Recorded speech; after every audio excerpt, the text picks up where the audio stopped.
Good morning, কেমন আছেন? Market তো খুবই বাড়ছে, মানে বিগ সাইজের শেয়ারগুলো সব মানে লার্জ ক্যাপরা, কিন্তু মিড ক্যাপ স্মল ক্যাপ সেরকম কোনো অ্যাকশন দেখছি না। তো যাই হোক, আজকে একটা ইঞ্জিনিয়ারিং সেক্টরের কোম্পানির কথা বলবো। এরা ইনকর্পোরেটেড হয়েছিল 1960-তে। বহু পুরানো company, manufacture and sales power transmission, এইসব পাওয়ার ট্রান্সমিশন আছে, আর মেটেরিয়াল হ্যান্ডলিং ইকুইপমেন্টে আছে ইন ইন্ডিয়া অ্যান্ড ইন্টারন্যাশনালি, দুই জায়গায়, ন্যাশনাল ইন্টারন্যাশনাল দুই জায়গাতেই আছে। ইন অ্যাডিশন আরও অনেক কিছুতে আছে। It engage in the steel and non ferrous foundry বিজনেসেও রয়েছে এরা, এসব রয়েছে।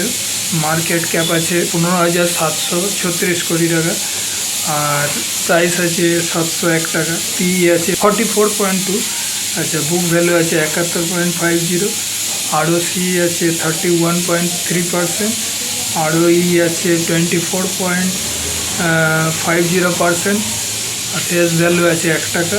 আর এবারে মার্চের জুনের সেলটা একটু কমেছে, 392 কোটি টাকা, আর নেট প্রফিট আছে 73 কোটি টাকা।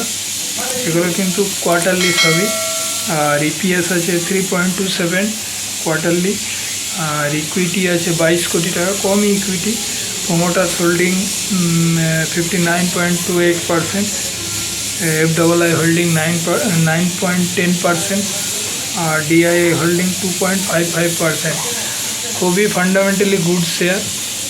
এগুলো পোর্টফোলিওতে রাখা যেতে পারে এসব, কিন্তু খুব স্লো মুভার, কিন্তু খুব একটা স্পিডে বাড়ে না, কারণ এই জায়গায় প্রচুর কম্পিটিশান আছে ইঞ্জিনিয়ারিং সেক্টরে। নাম হচ্ছে এলিকন ইঞ্জিনিয়ারিং, ELECON, এলিকন ইঞ্জিনিয়ারিং। বহু পুরনো company, most probably south West company এটা মনে হচ্ছে আমার যতদূর। এইসব শেয়ার কিন্তু পোর্টফোলিওতে রাখা যেতে পারে। ফান্ডামেন্টালি একটু গুড কোম্পানি। হয়তো ইয়েটা কি বলবো, সেলসটা আপ ডাউন করতে থাকে কোয়ার্টারলি, হয়তো এই কোয়ার্টারে এই করলো, নেক্সট কোয়ার্টারে আরও বাড়িয়ে নিল, অর্ডারের উপরে সব ডিপেন্ড হয়। সেই জন্যে এইসব কোম্পানিরকে আমি চিনিয়ে রাখছি। অনেকে হয়তো যারা নতুন আসছে এসব কোম্পানির নামই জানে না। আমরা বহুদিন আছি এই মার্কেটে, তো সব কোম্পানি জানি আমরা কি রেটে দেখেছি, এখন কি রেট রয়েছে। 1 টাকা ফেস ভ্যালু, দাম হচ্ছে 700 টাকা, তখন 10 টাকা ফেস ভ্যালু আমরা 500 টাকায় দেখেছিলাম। তো বুঝতে পারছেন, মানে 10 টাইমস 12 টাইমস বেড়ে গেছে।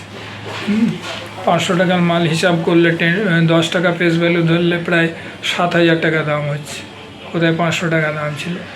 তো যাই হোক, বিজনেসও বাড়িয়েছে, আস্তে আস্তে এগুলো বাড়ছে, আর এই জন্য এসব কোম্পানি পোর্টফোলিওতে রাখা যেতে পারে। ইন ফিউচারে এসবের গ্রোথ আছে, আর যাদের রিস্ক নেবার ক্যাপাসিটি আছে আর খুব লং টার্মে আছেন তারাই রাখতে পারেন। শর্ট টার্মের জন্য শেয়ার মার্কেট না। অনেকে দেখছি আজ নিয়ে কালকে বলছে বাড়লো না কেন, কোনো শেয়ারই বাড়বে না।